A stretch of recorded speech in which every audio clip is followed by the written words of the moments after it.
ونؤمن به ونتوكل عليه ونعوذ بالله من شرور أنفسنا وسيئات أعمالنا من يهده الله فلا مضل له ومن يضلله فلا هادي له وأشهد أن لا إله إلا الله وحده لا شريك له وأشهد أن محمدا عبده ورسوله أما بعد فإن خير الحديث كتاب الله وخير الهدي هدي محمد صلى الله عليه وسلم وشر الأمور محدثاتها وكل محدثة بدعة وكل بدعة ضلالة وكل ضلالة في النار.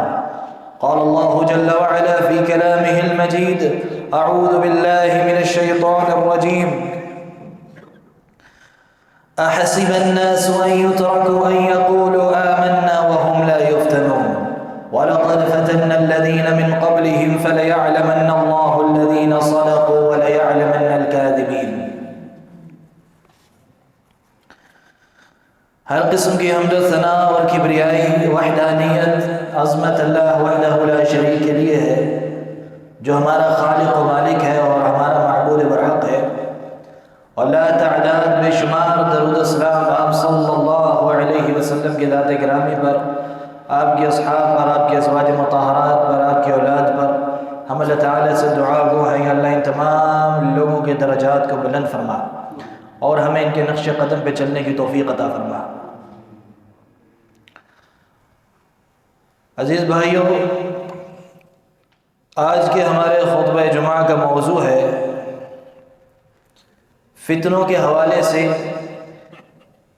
کہ اللہ کے رسول صلی اللہ علیہ وسلم نے کون کون سے فتنوں سے ہمیں خبردار کیا ہے، ڈرایا ہے، اور ان سے بچنے کے لیے ہمیں کیا کیا تدبیریں اور کیا کیا راستے دکھائے ہیں کہ ان فتنوں سے ہم اپنے آپ کو بچا سکیں. ہماری پوری کی پوری زندگی آزمائش ہے.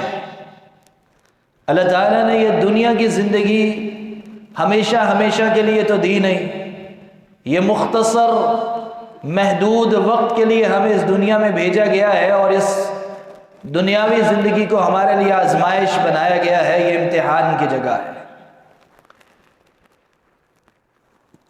یہ دنیا دار الامتحان ہے، امتحان کی جگہ ہے، اور آخرت دار الجزا ہے، وہاں بدلہ ملے گا، وہاں جزا ملے گی. اس امتحان کا نتیجہ وہاں ہمیں دیکھنے کو ملے گا.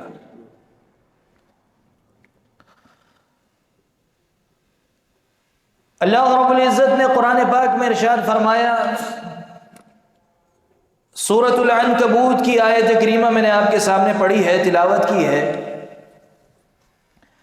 احسب الناس ان يتركوا ان يقولوا آمنا وهم لا يفتنون. احسب الناس، کیا لوگوں نے یہ گمان کر رکھا ہے، کیا لوگ یہ سمجھتے ہیں، ان يتركوا ان يقولوا آمنا، کہ انہیں چھوڑ دیا جائے گا محض اس بات کے اوپر کہ وہ کہہ دیں کہ ہم ایمان لے آئے. یعنی خالی زبان سے ایمان کا دعویٰ کرنے پہ کیا لوگوں کو چھوڑ دیا جائے گا؟ وَهُمْ لَا يُفْتَنُونَ، اور انہیں آزمایا نہیں جائے گا، انہیں امتحان میں نہیں ڈالا جائے گا. کیا لوگ یہ سمجھتے ہیں؟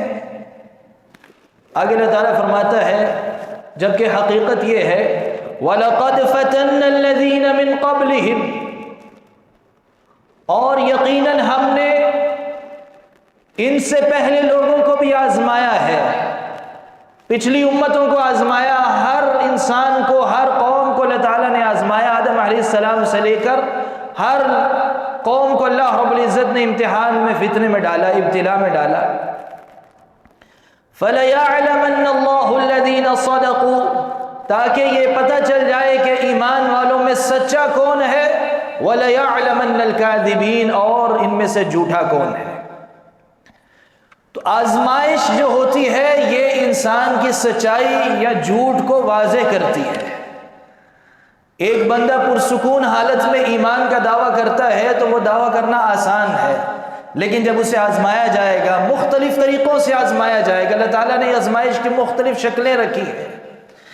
اللہ رب العزت کبھی کسی کو صحت دے کے آزماتا ہے، کسی کو بیمار کر کے آزماتا ہے، کہ جس کو اللہ تعالیٰ نے صحت اور تندرستی دی ہے اس کی آزمائش ہے کہ وہ اللہ تعالیٰ کا شکر ادا کرتا ہے یا نہیں کرتا، اور جس کو اللہ تعالیٰ نے بیماری دی ہے اس کی آزمائش ہے کہ وہ بیماری پہ صبر کرتا ہے کہ نہیں کرتا۔ اللہ رب العزت کسی کو مال دے کے آزماتا ہے، کسی کو فقیر رکھ کے مال لے کر آزماتا ہے، کسی کو اولاد دے کر آزماتا ہے، کسی کو اولاد نہ دے کے آزماتا ہے۔ اسی طرح اللہ تعالیٰ کسی کو بے تحاشا نعمتیں نوازتا ہے، نعمتیں دے کر آزماتا ہے، اور کسی کو نعمتوں سے محروم کر کے آزماتا ہے۔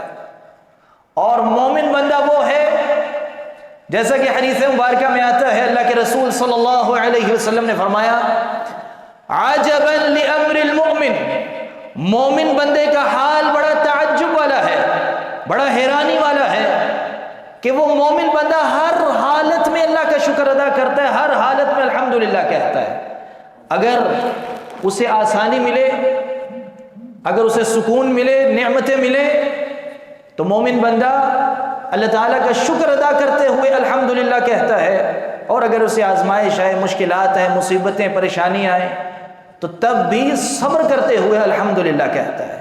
تو مومن بندے کی زندگی میں دونوں صورتوں میں اللہ کا شکر الحمدللہ کہنا ہی ہے، اللہ کی تعریف کرنا ہی ہے، چاہے اسے نعمتیں ملے چاہے مصیبتیں ملے۔ نعمت ملے گی تو اس کی آزمائش ہے کہ یہ شکر ادا کرتا ہے کہ نہیں کرتا، تو مومن بندہ شکر ادا کر کے الحمدللہ کہتا ہے، اور مصیبت آئے گی تب بھی بندے کی آزمائش ہے کہ یہ صبر کرتا ہے کہ نہیں کرتا، تو صبر کر کے بھی مومن بندہ الحمدللہ کہتا ہے۔ سورۃ الفجر آخری پارے کی سورت ہے، اس کے درمیان میں اللہ رب العزت نے ان دونوں صورتوں کو واضح کیا اور فرمایا، فَأَمَّا الْإِنسَانُ إِذَا مَا ابْتَلَاهُ رَبُّهُ فَأَكْرَمَهُ وَنَعَّمَهُ فَيَقُولُ رَبِّي أَكْرَمَنِ۔ انسان کا حال یہ ہے، فَأَمَّا الْإِنسَانُ إِذَا مَا ابْتَلَاهُ رَبُّهُ، انسان کا حال یہ ہے کہ اللہ تعالیٰ اس کا رب جب اسے آزماتا ہے، اس کے اوپر کرم کرتا ہے، اسے نوازتا ہے، نعمتیں دیتا ہے، وَنَعَّمَهُ، اس کو بے تحاشا نعمتوں سے نوازتا ہے، فَيَقُولُ رَبِّي أَكْرَمَنِ، تو وہ کہتا ہے میرے رب نے میرا اکرام کیا ہے، میری عزت کی ہے، مجھے نعمتیں دی ہیں۔ بڑا خوش ہوتا ہے انسان جب اسے اس کی خواہشات پوری ہوتی ہیں، اسے ملتا ہے، ہر قسم کی فراوانی ہوتی ہے، رزق کے اندر وسعت ہوتی ہے، مال آتا ہے، صحت ہوتی ہے، جب ساری آسانیاں ہی آسانیاں ہوتی ہیں تو بندہ بڑا خوش ہوتا ہے۔ وَأَمَّا إِذَا مَا ابْتَلَاهُ فَقَدَرَ عَلَيْهِ رِزْقَهُ، اور جب اللہ تعالیٰ دوسری صورت میں آزماتا ہے، فَقَدَرَ عَلَيْهِ رِزْقَهُ، اس کا رزق تنگ کر دیتا ہے، روک لیتا ہے، فَيَقُولُ رَبِّي أَهَانَنِ، تو تب بندہ صبر نہیں کرتا بلکہ کہتا ہے کہ میرے رب نے میری اہانت کی ہے، میری توہین کی ہے۔ آگے اللہ تعالیٰ فرماتا ہے، کَلَّا بَل لَا تُكْرِمُونَ الْيَتِيمَ، ایسا ہرگز نہیں ہے بلکہ تم ہی وہ لوگ ہو جو یتیموں کی عزت نہیں کرتے، وَلَا تَحَاضُّونَ عَلَى طَعَامِ الْمِسْكِينِ، تم ہی وہ لوگ ہو جو مسکینوں کو کھانا کھلانے پہ ایک دوسرے کو ابھارتے نہیں ہو، وَتَأْكُلُونَ التُّرَاثَ أَكْلًا لَمًّا، تم وہ لوگ ہو کہ جب کسی کو اللہ تعالیٰ مال دیتا ہے تو وہ زیادہ سے زیادہ مال سمیٹنا چاہتا ہے، تمہاری ساری حرص یہی ہوتی ہے، وَتُحِبُّونَ الْمَالَ حُبًّا جَمًّا، اور تم مال کو جی بھر کر، حُبًّا جَمًّا، بے تحاشا گہری محبت تمہاری مال سے ہوتی ہے، زیادہ سے زیادہ جمع کر لو۔ كَلَّا إِذَا دُكَّتِ الْأَرْضُ دَكًّا دَكًّا، آگے اللہ تعالیٰ نے قیامت کی منظر کشی کرتے ہوئے فرمایا کہ یہ ساری نعمتیں ہمیشہ ہمیشہ کے لیے نہیں رہنی، یہ اللہ تعالیٰ کی نعمتیں ہیں، یہ بھی آزمائش کی ایک صورت ہے، یہ ساری فراوانیاں، ساری خوشیاں، یہ مال اور دولت، یہ دنیا کی رنگینیاں، یہ ہمیشہ ہمیشہ نہیں رہنی۔ کلا اذا دکت الارض دکا دکا، یقیناً جب زمین کوٹ کوٹ کر برابر کر دی جائے گی، وجاء ربک والملک صفا صفا، اور تمہارا رب آئے گا اور فرشتے بھی صف در صف بنا کے کھڑے ہو جائیں گے، وجیء یومئذ بجہنم، اور پھر کیا ہوگا، جہنم لائی جائے گی، یومئذ اس دن جہنم لائی جائے گی، یومئذ یتذکر الانسان، اس دن انسان سوچے گا، نصیحت پکڑے گا کہ کاش میں نے دنیا کے اندر ان چیزوں کو، دنیاوی چیزوں کو اہمیت دینے کے بجائے اللہ کو یاد کیا ہوتا، نصیحت پکڑی ہوتی۔ اللہ تعالیٰ کہتا ہے اس دن انسان کو یاد آئے گا، اس دن وہ ندامت کا اظہار کرے گا۔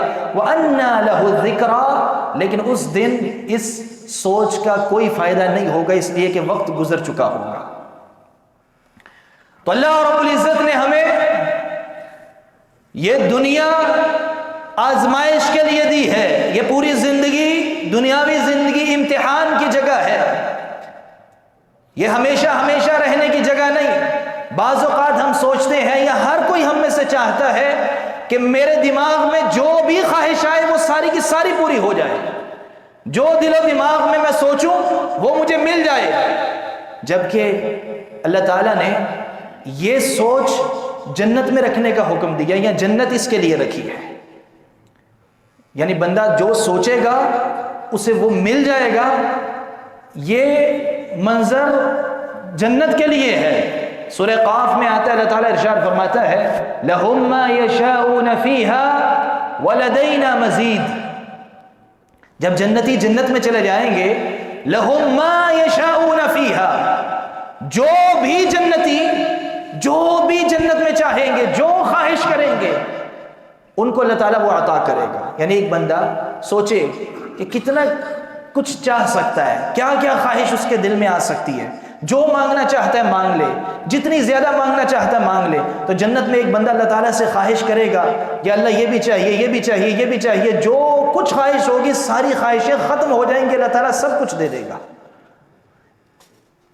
دنیا میں ہماری خواہشیں ختم نہیں ہوتی، لیکن جنت ایسی جگہ ہے جہاں خواہشیں کر کر کے سب مل جائے گا، بندہ بھر جائے گا، ختم ہو جائے گی، خواہشیں ختم ہو جائیں گی۔ اللہ تعالیٰ فرماتے ہیں آگے وَلَدَيْنَا مَزِيدٌ، پھر اللہ تعالیٰ اپنی طرف سے، جب بندہ تھک جائے گا خواہش کر کر کے، اللہ رب العزت اپنی طرف سے اس کو ایک مزید بہت بڑی اور جنت کی سب سے بڑی نعمت دے گا۔ اور وہ سب سے بڑی نعمت جنت کی کون سی ہوگی؟ اللہ رب العزت جنتیوں کو اپنا دیدار کروائے گا، اور جنتی قیامت کے دن حقیقی آنکھ سے اللہ رب العزت کو دیکھیں گے، اور اللہ تعالیٰ کو حقیقی آنکھ سے قیامت کے دن جنتی دیکھیں گے۔ یہ جنتیوں کے لیے سب سے بڑی نعمت ہوگی۔ یہ ہے جنت کا منظر، یا جنتیوں کی خواہشات پوری ہوں گی۔ اب یہی خواہشیں، یہی انداز، یہی سوچ ہماری اگر دنیا میں ہو تو یہ صحیح نہیں ہے، اس لیے کہ دنیا خواہشات پوری کرنے کی جگہ نہیں ہے، یہ دنیا امتحان کی جگہ ہے۔ تو جو امتحان میں پاس ہوگا اللہ تعالیٰ اسے جنت دے گا، تو جنت میں جا کے ساری خواہشیں پوری کرنی ہے، یہ اصل جگہ ہے جنت۔ لیکن ہم چاہتے ہیں، ہم جلد باز ہیں، جیسے قرآن پاک میں اللہ تعالیٰ فرماتا ہے وَكَانَ الْإِنسَانُ عَجُولًا، انسان جلدی کرتا ہے، بے صبرا ہے، صبر نہیں کرتا، جلدی کرتا ہے، وہ چاہتا ہے دنیا کے اندر ہی سارا کچھ مل جائے، دنیا کے اندر ہی ساری خواہشیں پوری ہو جائیں۔ تو یہ ایک بہت بڑا فتنہ ہے، یہ بہت بڑا فتنہ ہے ہمارے لیے۔ اللہ تعالیٰ نے اس مال کو ہمارے لیے فتنہ بنایا ہے، اللہ تعالیٰ نے امتحان میں ڈالا ہے ہمیں مال دے کر، کہ یہ بندہ مال کو ہی اپنا مقصد بنا لیتا ہے یا ضرورت کی حد تک رکھتا ہے۔ تو مال کمانا، یہ روزی روٹی کمانا، یہ ہماری ضرورت ہے دنیا کی زندگی گزارنے کے لیے، اچھے طریقے سے زندگی گزارنے کے لیے۔ اس کو جو بندہ اپنی زندگی کا مقصد بنا لے گا تو وہ بندہ اپنے اصل مقصد سے ہٹ جائے گا۔ اور علماء ایک بڑا پیارا جملہ بولتے ہیں کہ مال بندے کے ہاتھ میں ہونا چاہیے، بندے کے دل میں نہیں ہونا چاہیے۔ اگر مال بندے نے کمانا ہے، دنیا کی کوئی بھی چیز ہے، تو وہ بندے کے ہاتھ تک رہنی چاہیے تاکہ وہ ضرورت کی حد تک رہے۔ بندے کے دل کے اندر اس کی جگہ نہیں بننی چاہیے، دل کے اندر بندے کے یہ بات واضح اور کلیئر ہونی چاہیے کہ میرا اصل مقصد، میری اصل منزل اللہ رب العزت کی جنتوں کے اندر داخل ہونا ہے، جو سب سے بڑی اور اصل کامیابی ہے۔ اور قرآن پاک میں اللہ تعالیٰ کیا فرماتا ہے فَمَنْ زُحْزِحَ عَنِ النَّارِ، فَمَنْ زُحْزِحَ عَنِ النَّارِ، جو آگ سے ہٹا دیا گیا، جو جہنم سے بچ گیا، وَأُدْخِلَ الْجَنَّةَ، اور جنت میں داخل کر دیا گیا، فَقَدْ فَاز، تو وہ یقیناً وہی کامیاب ہے۔ وَمَا الْحَيَاةُ الدُّنْيَا إِلَّا مَتَاعُ الْغُرُورِ، اور یہ دنیا کی زندگی کچھ نہیں، إِلَّا مَتَاعُ الْغُرُورِ، سوائے ایک دھوکے کا سامان ہے، اس کے علاوہ کچھ نہیں ہے۔ دھوکے کا سامان ہے، اس کا کیا مطلب ہے؟ ہم دیکھتے ہیں کئی لوگ بڑی محنت کرتے ہیں، محنت کر کر کے ایک بہت بڑا خوبصورت گھر بناتے ہیں، بہت بڑا، کئی سال لگا کے، 1 سال 2 سال 3 سال 4 سال۔ اب زندگی انسان کی ہے کتنی؟ بندے کی زندگی پوری کی پوری ہے کتنی؟ پہلے زمانے میں، پچھلی امتوں میں لمبی زندگی ہوتی تھی لوگوں کی، زیادہ سال زندہ رہتے تھے، جیسا کہ حدیث مبارکہ میں بھی آتا ہے، قرآن پاک کی آیت کریمہ بھی ہے۔ یہ نوح علیہ السلام کے بارے میں آتا ہے کہ انہوں نے 950 سال اپنی امت کو تبلیغ کی، یہ تبلیغ کا ان کا ٹائم پیریڈ ہے۔ تو اس سے پہلے بھی کچھ وقت گزارا ہوگا، اس کے بعد بھی گزارا ہوگا، یا 950 سال، کتنی لمبی زندگی ہوتی تھی۔ لیکن اس امت میں اللہ کے رسول صلی اللہ علیہ وسلم نے کیا فرمایا کہ 60 سے 70 سال تک زیادہ لوگ، موت زیادہ اس ایج میں آئے گی لوگوں کو، اور وہ بھی کوئی گارنٹی لے کر نہیں آئے۔ ہمارے سامنے آئے روز کوئی نہ کوئی ایسا حادثہ ہوتا ہے، کتنی جوان موتیں ہم دیکھتے ہیں جوانی میں، پھر لوگ تذکرہ کرتے ہیں، ان کو یاد کرتے ہیں کہ ہائے اتنا جوان آدمی تھا، اتنا خوبصورت آدمی تھا، وہ چلا گیا۔ کوئی پیدا ہوتا ہی مر جاتا ہے، کوئی رات کو سوتا ہے صبح اٹھتا ہی نہیں ہے۔ ہر حالت میں، کسی بھی حالت میں، کسی بھی ایج میں کبھی بھی موت آ سکتی ہے۔ تو ایک بندہ 60-70 سال کی زندگی بھی اگر لے کر چلے، یہ سوچے کہ زیادہ سے زیادہ جو میری زندگی ہے وہ 60-70 سال ہے، اور اس میں بھی جو تندرستی والی زندگی ہے وہ بھی پوری کی پوری نہیں۔ بندے کو ہوش آتے آتے ہی 15-20 سال گزر جاتے ہیں، پیدائش سے لے کر ہوش آتے آتے 15-20 سال گزر گئے، 15-20 سال ویسے ہی گزر گئے۔ 20 سال سے لے کر 40 سال تک بندہ کچھ تندرست رہتا ہے۔ آج کل جتنی بیماریاں، 35 سال میں بندہ الٹی گنتی شروع ہو جاتی ہے، اور جو بیماریوں والی زندگی ہوتی ہے وہ زیادہ تکلیف دہ ہے۔ بیماریوں کے ساتھ جینا اور زیادہ آزمائش ہو جاتی ہے۔ تو بندے کی جو حقیقی زندگی، جو بندہ بہت زیادہ کوئی اپنی مرضی کر بھی سکتا ہے، وہ تو بہت چھوٹی سی ہے، 20 سے 25-30 سال سے زیادہ نہیں ہے۔ اب ایک بندہ اگر اس چھوٹی سی مختصر سی زندگی کے اندر کوئی بہت بڑا ایسا کام کرے جو دنیا میں رہ جانا، مثال کے طور پہ لوگوں کو بڑے گھر بنانے کا بڑا شوق ہوتا ہے، اور تذکرہ ہوتا ہے کہ فلاں بندے کا گھر اتنی دیر میں، اتنا ٹائم لگا کے، اتنی محنت کر کے اس نے بنایا، بڑا خوبصورت۔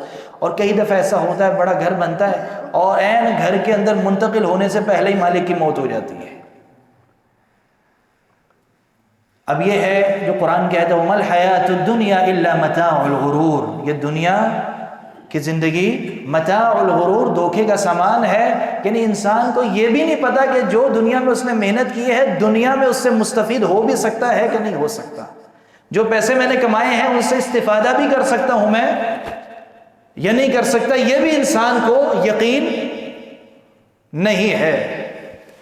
تو یہ دھوکے کا سامان ہے، اس کے اندر اتنی محنت کریں جتنی ضرورت ہے، جتنی ضرورت ہے اتنی محنت کریں، بہت زیادہ اس کو دل کے اندر بسانے کی ضرورت نہیں۔ تو یہ بات یاد رکھیں کہ دنیا کی کوئی بھی چیز ہے ہمارے ہاتھ میں ہونی چاہیے، لیکن ہمارے دل کے اندر نہیں بسنی چاہیے۔ دل کے اندر ہمارے اللہ تعالیٰ کی جنت کی محبت ہونی چاہیے، جنت کے حصول کی خواہش ہونی چاہیے، اس کے لیے تڑپ ہونی چاہیے، اس کے لیے محنت کرنی چاہیے، صبح شام عبادت کرنی چاہیے۔ یہ تڑپ اور یہ شوق مومن بندے کے اندر ہونا چاہیے۔ حدیث مبارکہ میں آتا ہے اللہ کے رسول صلی اللہ علیہ وسلم نے فرمایا کہ ایک بہت بڑا فتنہ اس امت کے اوپر آئے گا، اور یہ غور سے سننی ہے، اور شاید میں اور آپ، شاید بھی نہیں یقیناً اس حدیث کو سن کر آپ کو اندازہ ہوگا کہ اس فتنے میں ہم میں سے ہر کوئی پڑا ہوا ہے۔ حدیث مبارکہ آپ صلی اللہ علیہ وسلم نے فرمایا فواللہ ما الفقر اخشى علیکم، بس اللہ کی قسم مجھے تمہارے اوپر فقیری کا کوئی ڈر نہیں ہے۔ کیا مطلب ہے اس کا؟ کہ کوئی بندہ فقیری کی وجہ سے کوئی بندہ اللہ سے دور ہو جائے، دین سے دور ہو جائے، عبادت سے دور ہو جائے، اس کا مجھے ڈر نہیں ہے۔ یعنی بہت سارے لوگ ایسے ہوں گے میری امت کے جو فقیر ہوں گے بیچارے، لیکن ایمان پہ قائم رہیں گے، مضبوط رہیں گے، فقیری کے باوجود بھی جیسے صحابہ کرام کی کثرت جو تھی، بہت بڑی تعداد صحابہ کرام کی، وہ بہت زیادہ مالدار نہیں تھی، کچھ تو بہت مالدار بھی تھے لیکن بہت بڑی تعداد مالدار نہیں بھی تھی۔ جیسے سب سے زیادہ جس صحابی نے حدیثیں روایت کی ہیں وہ کون سے صحابی ہیں؟ اللہ کے رسول صلی اللہ علیہ وسلم کے کون سے صحابی ہیں؟ ابو ہریرہ رضی اللہ عنہ۔ یہ ان کا شمار فقراء میں ہوتا تھا۔ یہ پانی کا وہ مشکیزہ پکڑ کر اللہ کے رسول صلی اللہ علیہ وسلم کے پیچھے پیچھے چلتے تھے کہ اللہ کے رسول کو پانی کی حاجت ہوگی، وضو کی یا کسی اور جگہ پانی کی ضرورت ہوگی تو میں دوں گا، اور اس دوران اللہ کے رسول کی زبان سے کوئی بات نکلے گی تو میں جلدی جلدی سن لوں گا۔ اتنا زیادہ انہیں شوق تھا، پیچھے پیچھے چلتے رہتے تھے آپ صلی اللہ علیہ وسلم کے، لیکن مالی اعتبار سے فقیر تھے۔ سب سے زیادہ حدیثیں آج جو ہمارے پاس پہنچی ہیں وہ کس نے روایت کی؟ ابو ہریرہ رضی اللہ عنہ نے۔ یعنی آپ سوچیں کہ ان کو کتنا اجر مل رہا ہوگا۔ جتنا ہم حدیثوں پہ عمل کر رہے ہیں، جو انہوں نے روایتیں کی، جتنا بھی انسان عمل کر رہا ہے وہ سارے کا سارا اجر کس کو بھی مل رہا ہے؟ ابو ہریرہ رضی اللہ عنہ کو بھی مل رہا ہے۔ بہت بڑے مالدار جاگیردار نہیں تھے، فقیر تھے۔ اب اللہ کے رسول صلی اللہ علیہ وسلم نے کیا فرمایا؟ فواللہ ما الفقر اخشى علیکم، مجھے تمہارے اوپر فقیری کا کوئی ڈر نہیں، یعنی فقیری کی وجہ سے تم ایمان سے دور ہو جاؤ اس کا مجھے اتنا ڈر نہیں ہے۔ آگے کیا فرمایا؟ وَلَكِنْ أَخْشَى عَلَيْكُمْ أَن تُبْسَطَ عَلَيْكُمُ الدُّنْيَا، لیکن میں تمہارے بارے میں اس بات سے خوف زدہ ہوں کہ تمہارے اوپر دنیا کھول دی جائے گی، دنیا کھل جائے گی، دنیا پھیل جائے گی، مال کی فراوانی آئے گی، رزق کی وسعت ہوگی، تمہارے پاس ہر قسم کے وسائل آئیں گے، اور پھر کیا ہوگا؟ کما بسطت علی من کان قبلکم، تمہارے اوپر بھی دنیا اسی طرح کھولی جائے گی جس طرح تم سے پہلی امتوں کے اوپر کھولی گئی، اور تم کیا کرنے لگ جاؤ گے؟ تم اللہ کا شکر ادا نہیں کرو گے، تم صدقہ و خیرات نہیں کرو گے، بلکہ اللہ کے رسول نے کس اندیشے کا اظہار کیا؟ فرمایا، یہ لفظ پہ غور کرنا ہے، فرمایا فَتَنَافَسُوهَا كَمَا تَنَافَسُوهَا، تم لوگ بھی دنیا کے مقابلے کرنے لگ جاؤ گے جس طرح تم سے پہلے لوگ کرتے تھے۔ فَتُلْهِكُمْ كَمَا أَهْلَكَتْكُمْ، اور یہ دنیا کے اندر مقابلے بازی تمہیں اس طرح ہلاک کر دے گی، اللہ کے ذکر سے غافل کر دے گی، اللہ سے دور کر دے گی، جس طرح تم سے پہلی امتوں کو اس نے ہلاک کیا، غافل کر دیا۔ اب ایمانداری سے، سچائی سے سوچیں کہ ہم میں سے کون آدمی ہے جو اس فتنے سے بچا ہوا ہے؟ کون ہے جو دنیاوی معاملات میں ایک دوسرے سے آگے نکلنے کی کوشش نہیں کرتا؟ ہم میں سے ہر کوئی زندگی اسی لیے گزار رہا ہے، دنیا کے اندر دکھاوا بھرا ہوا ہے، ہر کام دکھاوے کے لیے ہم کرتے ہیں۔ گاڑی ہے تو اس میں بھی دکھاوا ہے، موبائل ہے تو اس میں بھی دکھاوا ہے، لباس ہے تو اس میں بھی دکھاوا ہے، گھر بڑا بنانا ہے تو اس میں بھی کسی نہ کسی کو دکھاوا کر کے آگے نکلنا ہے۔ میں بھی اس میں پڑھا ہوں، آپ بھی پڑھے ہیں، سب پڑھے ہوئے اس فتنے کے اندر، ہمارا پورا معاشرہ اس کے اندر ڈوبا ہوا ہے۔ جبکہ اللہ تعالیٰ نے سورہ مومنون میں مومنوں کی جو صفات بیان کی، مومن بندے کی ذہنیت کیا ہونی چاہیے؟ مومن بندہ بھی مقابلے بازی کرنے والا ہونا چاہیے، لیکن وہ دنیا کے معاملات میں مقابلے نہ کرے، وہ نیکی کے اندر مقابلے کرے۔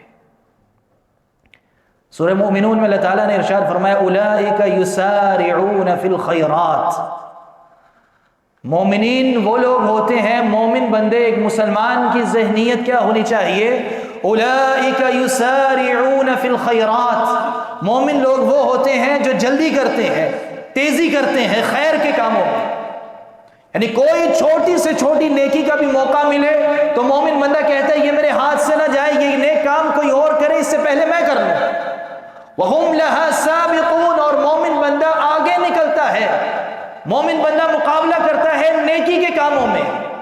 لیکن ہم صبح سے شام تک مقابلے بازی کرتے ہیں دنیا کے کاموں میں، مال و دولت کے اندر، زیادہ کمائی کے اندر۔ ہم پیدا بھی ہوتا ہے نا بچہ پیدائشی جب پیدا ہوتا ہے تو تبھی ماں، آج کے دور کی ماں، اس کے دماغ میں کمپٹیشن ڈال دیتی ہے، ایک دوسرے سے آگے نکلنے کا جو ذہنیت ہے وہ بنا دیتی ہے۔ بچہ اسکول جا رہا ہے تو اس میں بھی مقابلہ ہے کہ فلاں کا بچہ اس اسکول میں جا رہا ہے تو میرا اس سے اچھے اسکول میں جانا چاہیے، فلاں کہ بچہ اتنی فیس دیتا ہے اسکول میں تو میرے بچہ جس میں پڑھتا ہے اس کی زیادہ ہونی چاہیے. جب اس لیول سے ہی ہمارے اندر یہ مقابلے بازی شروع ہو جاتی ہے، آگے ساری زندگی پھر اپنی زندگی بڑی بڑی ذمہ داریاں نبھانے تک، سارے مرتے دم تک پھر ہم مقابلے کرتے رہ جاتے ہیں. اور اللہ کے رسول صلی اللہ علیہ وسلم نے کیا فرمایا؟ یہ چیز، اس بات کا مجھے تمہارے اوپر ڈر ہے کہ تم اس مقابلے بازی میں نہ پڑ جاؤ، اس لیے کہ جس طرح تم سے پہلی امتوں کو اس چیز نے ہلاک کیا تمہیں بھی ہلاک کر دے گی. تو ہمیں اپنے ایمان کی فکر ہونی چاہیے کہ میں نے صبح سے شام تک کتنی نمازیں پڑھی ہیں یا نہیں پڑھی، میں نے باجماعت نمازیں پڑھی ہیں یا نہیں پڑھی، اللہ کو کتنا یاد کیا ہے، جتنی نعمتیں اللہ تعالیٰ نے مجھے دی ہیں میں نے ان میں سے کتنی نعمتوں پہ اللہ کا شکر ادا کیا ہے. ہم لوگوں کو جو نعمتیں ملی ہیں ان کا شکر ادا کرتے نہیں اور آگے زیادہ سے زیادہ ہر خواہش کرتے جاتے ہیں، جبکہ اللہ تعالیٰ قرآن پاک میں کیا فرماتا ہے سورۃ التکاثر میں؟ الہاکم التکاثر حتی زرتم المقابر. تمہیں حرص نے تمہیں غافل کر دیا ہے، ہر چیز زیادہ سے زیادہ مانگتے چاہتے ہو، مال بھی کثرت، زیادہ سے زیادہ مال، زیادہ سے زیادہ شہرت، زیادہ سے زیادہ بڑا منصب، یہ کثرت خواہشات، یہ حرص نے تمہیں غافل کر دیا ہے. حتی زرتم المقابر، حتیٰ کہ تم قبروں میں پہنچ جاؤ گے، قبروں کی زیارت کر لو گے. یہاں ایک بڑا لطیف قسم کا گہرا نکتہ ہے. اللہ تعالیٰ نے یہاں فرمایا ہے حتی زرتم المقابر، حتیٰ کہ تم قبروں کی زیارت کرو گے. یہ نہیں کہا کہ تم قبروں، حتیٰ کہ تم ہمیشہ کے لیے قبروں میں چلے جاؤ گے. یہاں لفظ زیارت استعمال ہوا ہے. فائدے کے طور پہ ایک بات ذہن میں رکھیں کہ قبر ہماری آخری آرام گاہ نہیں ہے. جس طرح قبروں کے اوپر لکھا ہوتا ہے نا آخری آرام گاہ، تو قبر ہماری آخری منزل نہیں ہے. اللہ تعالیٰ نے اس کے لیے لفظ استعمال کیا حتی زرتم المقابر، تم قبروں کی زیارت کرو گے. تو یہ بھی وقتی جگہ ہے جہاں رہیں گے. قبروں سے بندے نے دوبارہ نکلنا ہے، اس کے بعد فیصلہ ہونا اس نے جنت میں جانا ہے یا جہنم میں جانا ہے. تو قبریں بھی جیسے قبروں کے اوپر اکثر لوگ لکھ دیتے ہیں آخری آرام کا، تو یہ جملہ لکھنا صحیح نہیں ہے. قبر ہمیشہ کے لیے اور آخری، اور یہ بھی نہیں پتا کہ اندر آرام کا ہے یا کیا ہے، یہ بھی ہمارے پاس علم نہیں ہے. تو اس قسم کے جملے لکھنے سے پرہیز کرنا چاہیے، سوچنا چاہیے کہ ہم جو لکھ رہے ہیں یہ شرعی لحاظ سے صحیح ہے یا نہیں ہے.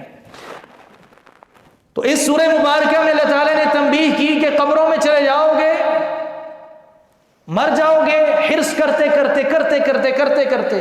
لیکن یہ بھی یاد رکھو آخری آیت آتی ہے ثم لتسألن یومئذ عن النعیم. اب یہ جتنی کثیر نعمتیں تمہیں دی گئی ہیں، ایک چھوٹی سے چھوٹی نعمت کا بھی تمہیں کل کو قیامت کے دن جواب دینا ہوگا. ہر ایک نعمت کا سوال کیا جائے گا کہ اللہ تعالیٰ کا شکر ادا کیا نہیں کیا، اس کو جائز استعمال کیا یا ناجائز استعمال کیا، کہاں استعمال کیا. حدیث میں آتا ہے بندہ قیامت کے دن قدم نہیں اٹھا سکے گا، اس کی پوری عمر کے بارے میں پوچھا جائے گا کہاں فنا کی ہے، جوانی کہاں فنا کی ہے، مال کہاں استعمال کیا ہے، صحت و تندرستی دی تھی وہ کہاں لگائی ہے. تو ایک نعمت کے بارے میں قیامت کے دن پوچھا جائے گا. کہ یہ ساری دنیا کی نعمتیں ہمارے لیے آزمائش ہیں، ان کو اپنی زندگی کا مقصد نہیں بنانا، انہیں صرف ضرورت سمجھ کے استعمال کریں اور اللہ کا شکر ادا کریں. ہماری زندگی کا اصل مقصد اللہ تعالیٰ کی عبادت کرنا ہے. اور فتنوں کے دور میں، آزمائشوں کے دور میں جتنا زیادہ بندہ اللہ کی عبادت کرے گا اتنا زیادہ وہ فتنوں سے محفوظ رہے گا. اللہ تعالیٰ سے دعا ہے اللہ تعالیٰ ہمیں عمل کرنے کی توفیق عطا فرمائے، ہر قسم کے فتنے اور آزمائش سے ہمیں محفوظ رکھے، ہماری زندگی کے اصل مقصد کی طرف توجہ دینے کی توفیق عطا فرمائے. اقول قولی هذا واستغفر الله لي ولكم ولجميع المسلمين فاستغفروه انه هو الغفور الرحيم.